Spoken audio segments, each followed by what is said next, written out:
Pamulaparthi Venkata Narasimha Rao, June 28, 1921, December 23, 2004, ఒక న్యాయవాది, భారతదేశానికి 9వ ప్రధానమంత్రిగా 1991 నుంచి 1996 దాకా పనిచేశాడు. ఈయన బహుభాషావేత్త, రచయిత కూడా. ఈ పదవిని అధిష్ఠించిన మొదటి దాక్షిణాత్యుడు, ఒకే ఒక్క తెలుగువాడు. భారత ఆర్థిక వ్యవస్థలో విప్లవాత్మకమైన సంస్కరణలకు బీజం వేసి, కుంటుతున్న వ్యవస్థను తిరిగి పట్టాలెక్కించిన ఘనతను సొంతం చేసుకున్న వ్యక్తి. అదే సమయంలో దేశ లౌకిక విధానమునకు సంబంధించిన బాబ్రీ మసీదు కూల్చివేత కూడా ఆయన ప్రధానమంత్రిగా ఉన్నప్పుడు జరిగింది. 1957లో శాసనసభ్యుడిగా రాజకీయ జీవితం ఆరంభించిన పి.వి. రాష్ట్రమంత్రిగా, ముఖ్యమంత్రిగానే కాకుండా కేంద్ర రాజకీయాలలో కూడా ప్రవేశించి ప్రధానమంత్రి పదవిని చేపట్టాడు. కాంగ్రెస్ నేతృత్వంలో తగిన సంఖ్యాబలం లేని మైనారిటీ ప్రభుత్వాన్ని పూర్తికాలం పాటు నడిపించడం ఆయన ఘనకార్యం. కేంద్ర ప్రభుత్వం పి.వి. నరసింహారావుకు భారతరత్న పురస్కారాన్ని 2024 ఫిబ్రవరి 9న ప్రకటించింది. తొలి జీవితం తెలంగాణలోని వరంగల్ జిల్లా, నర్సంపేట మండలం లక్నేపల్లి గ్రామంలో 1921 జూన్ 28న రుక్నాబాయి, సీతారామరావు దంపతులకు పి.వి. జన్మించాడు. వరంగల్లు జిల్లాలోనే ప్రాథమిక విద్య మొదలుపెట్టాడు. తరువాత పూర్వపు కరీంనగర్ జిల్లా, భీమదేవరపల్లి మండలం వంగర గ్రామానికి చెందిన పాములపర్తి రంగారావు, రుక్మిణమ్మలు అతనిని దత్తత తీసుకోవడంతో అప్పటినుండి పాములపర్తి వెంకట నరసింహారావు అయ్యాడు. 1938లోనే హైదరాబాదు రాష్ట్ర కాంగ్రెసు పార్టీలో చేరి నిజాము ప్రభుత్వ నిషేధాన్ని ధిక్కరిస్తూ వందేమాతరం గేయాన్ని పాడాడు. దీంతో తాను చదువుకుంటున్న ఉస్మానియా విశ్వవిద్యాలయం నుండి అతన్ని బహిష్కరించారు. దాంతో ఓ మిత్రుడి సాయంతో నాగపూర్ విశ్వవిద్యాలయంలో చేరి నాగపూరులో ఆ మిత్రుడి ఇంట్లోనే ఉంటూ 1940 నుండి 1944 వరకు ఎల్.ఎల్.బి. చదివాడు. స్వామి రామానంద తీర్థ, బూర్గుల రామకృష్ణారావుల అనుయాయిగా స్వాతంత్ర్యోద్యమంలోనూ, హైదరాబాదు విముక్తి పోరాటంలోనూ పాల్గొన్నాడు. బూర్గుల శిష్యుడిగా కాంగ్రెసు పార్టీలో చేరి అప్పటి యువ కాంగ్రెసు నాయకులు మర్రి చెన్నారెడ్డి, శంకరరావు చవాన్, వీరేంద్ర పాటిల్లతో కలిసి పనిచేశాడు. 1951లో అఖిల భారత కాంగ్రెసు కమిటీలో సభ్యుడిగా స్థానం పొందాడు. నరసింహారావు తన రాజకీయ జీవితాన్ని జర్నలిస్టుగా ప్రారంభించి, కాకతీయ పత్రిక నడిపి అందులో జయ అనే మారుపేరుతో 1950 ప్రాంతాలలో వ్రాసేవాడు. బహుభాషలు నేర్చి ప్రయోగించాడు. రాష్ట్ర రాజకీయాల్లో పి.వి. 1957లో మంథని నియోజకవర్గం నుండి శాసనసభకు ఎన్నికవడం ద్వారా పి.వి. ఆంధ్రప్రదేశ్ రాష్ట్రస్థాయి పదవీ రాజకీయాల్లోకి అడుగుపెట్టాడు. ఇదే నియోజకవర్గం నుండి వరుసగా 4 సార్లు శాసనసభ్యునిగా ఎన్నికయ్యాడు. 1962లో మొదటిసారి మంత్రి అయ్యాడు. 1962 నుండి 1964 వరకు న్యాయ, సమాచార శాఖ మంత్రిగాను, 1964 నుండి 67 వరకు న్యాయ, దేవాదాయ శాఖ మంత్రి, 1967లో వైద్య, ఆరోగ్య శాఖ మంత్రి, 1968 నుండి 71 కాలంలో న్యాయ, సమాచార శాఖ మంత్రి పదవులు నిర్వహించాడు. కుల ప్రాబల్యం, పార్టీ అంతర్గత వర్గాల ప్రాబల్యం అధికంగా ఉండే ఆంధ్రప్రదేశ్ రాజకీయాల్లో పి.వి.ది ఒక ప్రత్యేక స్థానం. హంగు ఆర్భాటాలు లేకుండా ఒదిగి ఉండే లక్షణం ఆయనది. తనకంటూ ఒక వర్గం లేదు. బ్రాహ్మణుడైన అతనికి కులపరంగా బలమైన రాజకీయ స్థానం లేనట్లే, పార్టీలో అత్యున్నత స్థాయిలో తనను అభిమానించే వ్యక్తులు లేరు. అయినా రాష్ట్ర రాజకీయాల్లో అత్యున్నత స్థాయికి ఎదిగాడు. ముఖ్యమంత్రి పదవిని ఆశిస్తున్న ఉద్దండులెందరూ ఉండగా ఆ పదవి ఆయన్ని వరించింది. అప్పటి రాజకీయ పరిస్థితి అటువంటిది. 1969 నాటి ప్రత్యేక తెలంగాణ ఉద్యమం అప్పుడే చల్లారింది. ముఖ్యమంత్రిని మార్చడమనేది కాంగ్రెసు పార్టీ ముందున్న తక్షణ సమస్య. తెలంగాణ ప్రజల, ఉద్యమనేతల మనోభావాలను దృష్టిలో ఉంచుకుని, తెలంగాణ ప్రాంత నేతను ముఖ్యమంత్రిగా ఎంపిక చెయ్యడమనేది అనివార్యమైంది. తెలంగాణ ప్రాంతం నుండి ముఖ్యమంత్రి పదవి ఆశించేవారు తక్కువేమీ లేరు. వివాదాల జోలికి పోని అతని వ్యక్తిత్వం, పార్టీలోని ఏ గ్రూపుకు చెందని అతను రాజకీయ నేపథ్యం అతనికి 1971 సెప్టెంబరు 30న ముఖ్యమంత్రి పదవిని సాధించిపెట్టాయి. ముఖ్యమంత్రిగా పి.వి. రికార్డు ఘనమైనదేమీ కాదు. పీఠం ఎక్కగానే పార్టీలో అసమ్మతి తలెత్తింది. ఈ విషయమై అధిష్టానంతో చర్చించేందుకు ఢిల్లీ, హైదరాబాదుల మధ్య తిరగడంతోటే సరిపోయేది. తాను ముఖ్యమంత్రిగా ఉండగా భూసంస్కరణలను అమలుపరచేందుకు చర్యలు తీసుకున్నాడు. ఇందువలన భూస్వామ్య వర్గాలు తిరగబడ్డాయి. పట్టణ భూగరిష్ట పరిమితి చట్టం తెచ్చింది కూడా. పి.వి. 1972లో పి.వి. ముఖ్యమంత్రిగా ఉన్నప్పుడు శాసనసభ ఎన్నికలలో 70% వెనుకబడిన వారికిచ్చి చరిత్ర సృష్టించాడు. రాష్ట్ర ప్రధాన కార్యదర్శి ముఖ్యమంత్రితో మాట్లాడాలంటే హైదరాబాదులో కంటే ఢిల్లీలోనే ఎక్కువ వీలు కుదిరేదని ఒక రాజకీయ పరిశీలకుడు వ్యాఖ్యానించాడు. ఆ సమయంలోనే ముల్కీ నిబంధనలపై సుప్రీంకోర్టు ఇచ్చిన తీర్పుతో ఆందోళన చెందిన కోస్తా, రాయలసీమ నాయకులు ప్రత్యేక ఆంధ్ర రాష్ట్రం కోరుతూ జై ఆంధ్ర ఉద్యమం చేపట్టారు. పీవీని తెలంగాణ నాయకుల పక్షపాతిగా ఆంధ్ర, రాయలసీమ నాయకులు ఆరోపించారు. ఉద్యమంలో భాగంగా ఆ ప్రాంత మంత్రులలో చాలామంది రాజీనామా చేశారు. రాజీనామా చేసిన మంత్రుల స్థానంలో 1973 జనవరి 8న కొత్త మంత్రులను తీసుకుని పీవీ మంత్రివర్గ పునర్వ్యవస్థీకరణ చేశాడు. అయితే పార్టీ అధిష్టానం ఆలోచన పూర్తిగా భిన్నంగా ఉంది. మంత్రివర్గ పునర్వ్యవస్థీకరణ జరిగిన మరునాడే కేంద్రం రాష్ట్ర ప్రభుత్వాన్ని రద్దు చేసి, శాసనసభను సుప్తచేతనావస్థలో ఉంచి, రాష్ట్రపతి పాలనను విధించింది. ఆ విధంగా పీవీ ముఖ్యమంత్రిత్వం ముగిసింది. శాసనసభ సభ్యుడిగా 1977 వరకు అతను కొనసాగిన రాష్ట్ర రాజకీయాల్లో పూర్తిగా పక్కన పెట్టబడ్డాడు. పీవీ దగ్గర నుండి అసలు విషయానికి రాబట్టటం అంత తేలిక కాదు. కారణం లౌక్యం అంతా ఉపయోగించేవాడు, ఆగ్రహాన్ని దాచేవాడని ప్రముఖ పాత్రికేయుడు ఇన్నయ్య అతని గురించి వ్రాశాడు. శాసనసభలో, లోక్ సభలో బాగా సిద్ధపడి వచ్చి మాట్లాడేవాడు, ప్రశ్నలకు సమాధానం చెప్పేవాడు. కేంద్ర రాజకీయాల్లో పీవీ తరువాత పీవీ రాజకీయ కార్యస్థలం ఢిల్లీకి మారింది. కాంగ్రెసు పార్టీ ప్రధాన కార్యదర్శిగా నియమితుడయ్యాడు. లోక్సభ సభ్యత్వం, కేంద్ర మంత్రిత్వం. మొదటిసారిగా లోక్సభకు హనుమకొండ స్థానం నుండి ఎన్నికయ్యాడు. రెండోసారి మళ్లీ హనుమకొండ నుండే లోక్సభకు ఎన్నికయ్యాడు. మూడోసారి 8దో లోక్సభకు మహారాష్ట్రలోని రాంటెక్ నుండి ఎన్నికయ్యాడు. మళ్లీ రాంటెక్ నుండే 9దో లోక్సభకు ఎన్నికయ్యాడు. నంద్యాల లోక్సభ నియోజకవర్గానికి 1991లో జరిగిన ఉప ఎన్నికలో ఎన్నికై 10దో లోక్సభలో అడుగుపెట్టాడు. 1980 నుండి 1989 మధ్య కాలంలో కేంద్రంలో హోంశాఖ, విదేశ వ్యవహారాల శాఖ, మానవ వనరుల అభివృద్ధి శాఖలను వివిధ సమయాల్లో నిర్వహించాడు.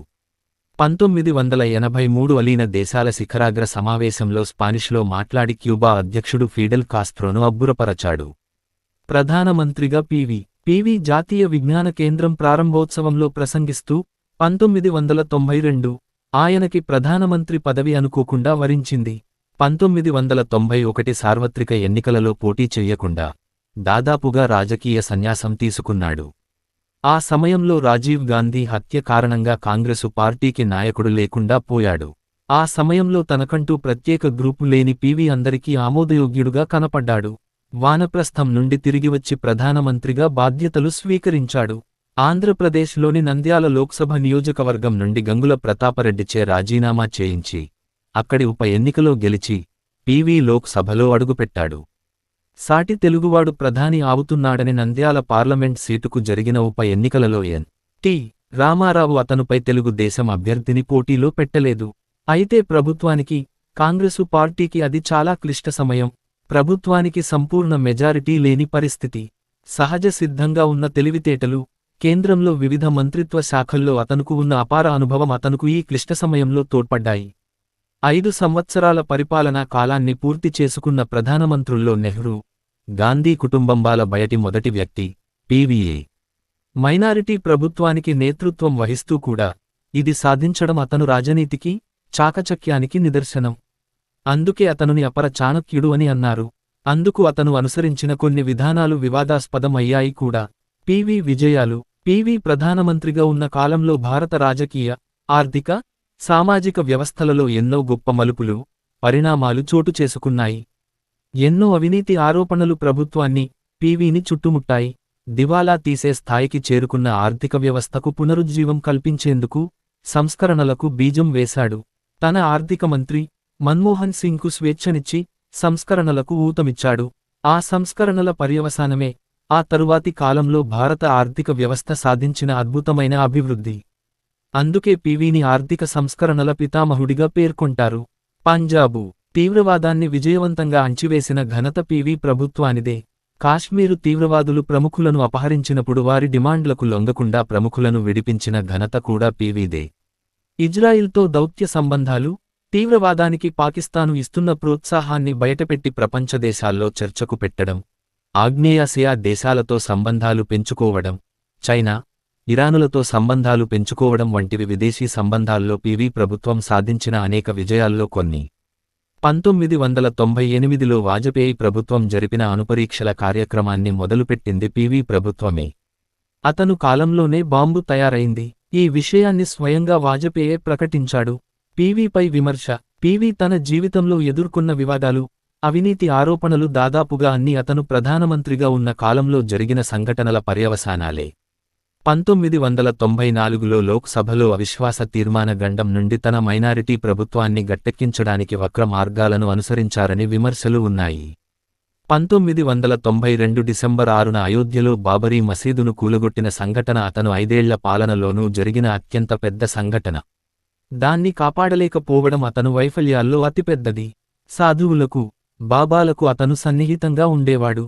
అవినీతి ఆరోపణలు. 5 ఏళ్ల పదవీకాలంలో అనేక అవినీతి ఆరోపణలను పివి ఎదుర్కొన్నాడు. పదవి నుండి దిగిపోయాక కూడా వాటిపై జరిగిన విచారణలు ఆయనను వెన్నాడాయి. అయితే ఈ ఆరోపణలన్నీ న్యాయస్థానాలలో వీగిపోయాయి. చివరి కేసు అతను మరణానికి సరిగ్గా సంవత్సరం ముందు వీగిపోయింది. చాలా నిరాడంబరంగా జీవించి, తన పిల్లలను కూడా ప్రధానమంత్రి కార్యాలయానికి దూరంగా ఉంచాడు. అధికారాన్ని వ్యక్తిగత అవసరాలకు వాడుకోని వ్యక్తి చివరిదశలో కోర్టుల చుట్టూ తిరగడానికి ఆస్తులు అమ్ముకోవలసి వచ్చింది.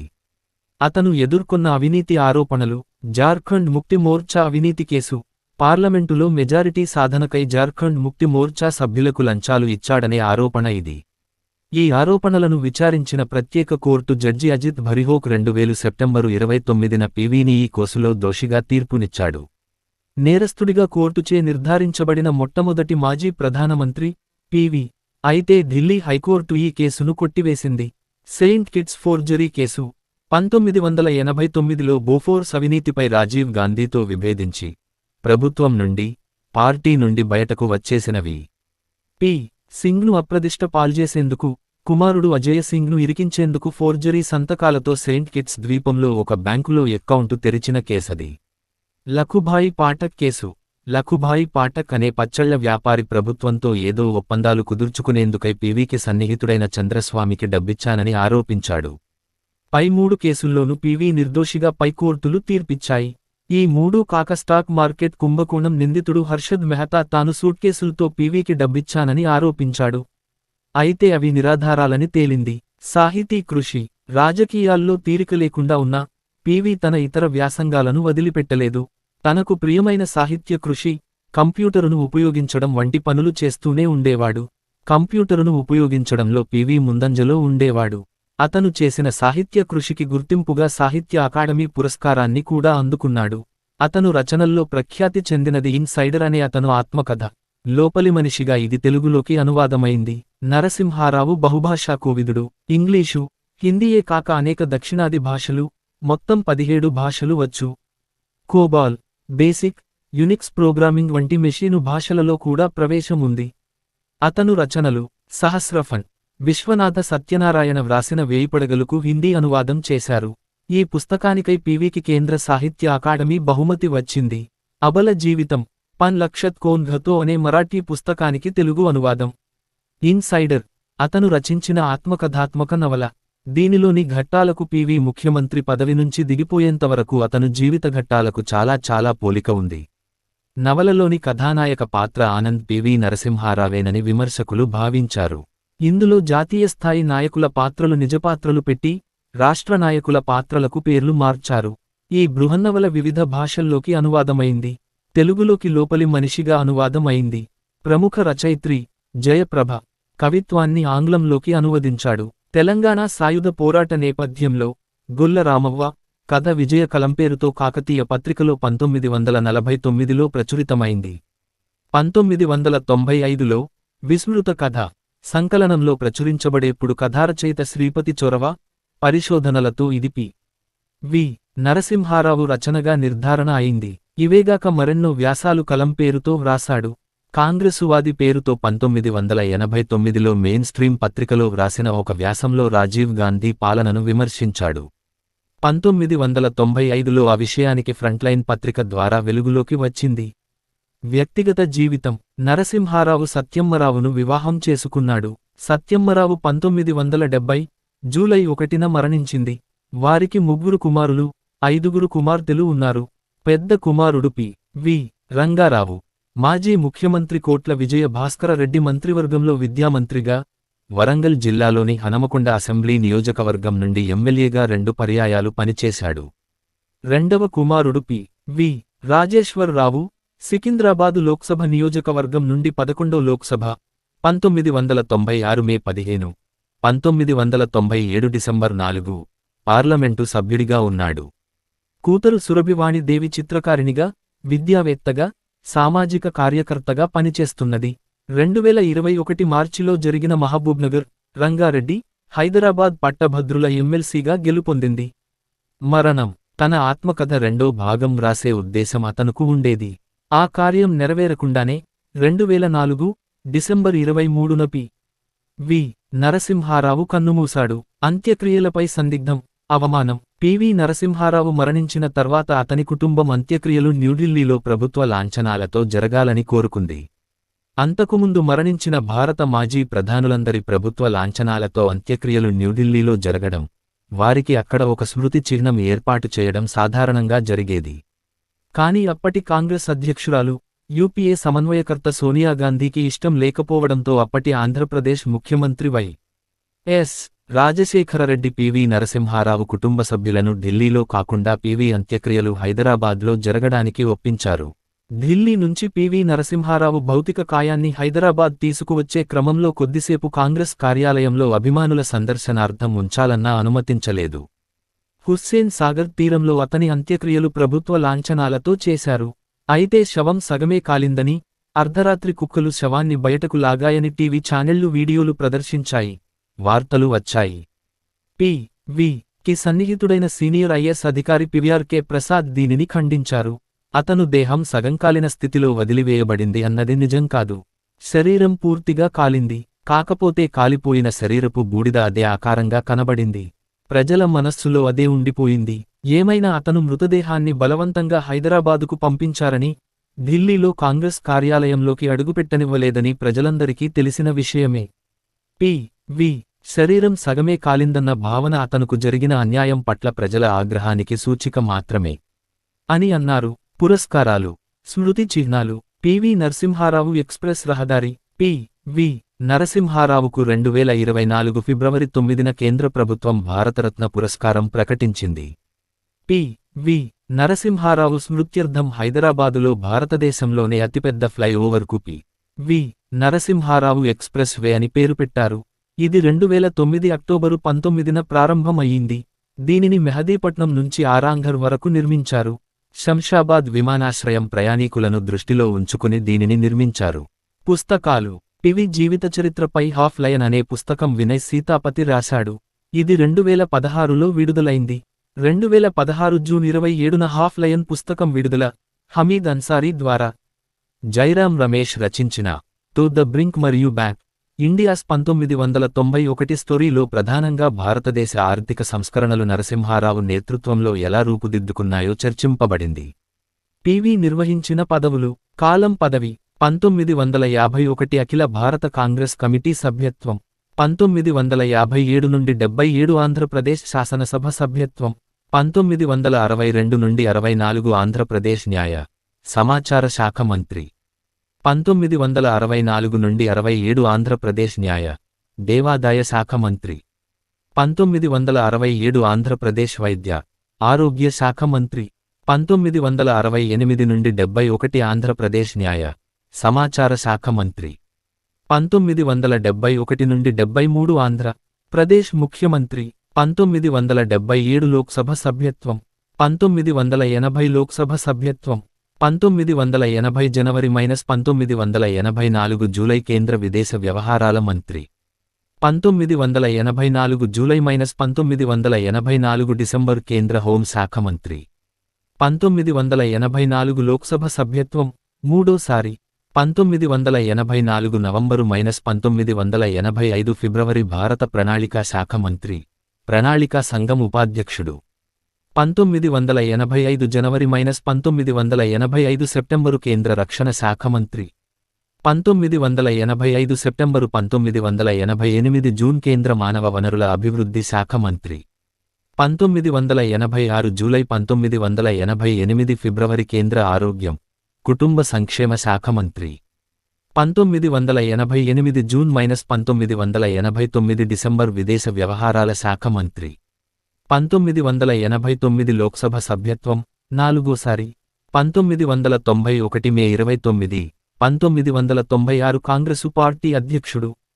1991 జూన్, 1996 మే 10 ప్రధానమంత్రి. 1991 నవంబరు ఉప ఎన్నికలలో నంద్యాల లోక్సభ నియోజకవర్గం నుండి 5వసారి లోక్సభకు ఎన్నికయ్యాడు. శత జయంతి వేడుకలు. పి.వి. నరసింహరావు శత జయంతి సందర్భంగా తెలంగాణ ప్రభుత్వం 2020 జూన్ 28 నుండి 2021 జూన్ 28 వరకు శత జయంతి వేడుకలు నిర్వహించింది.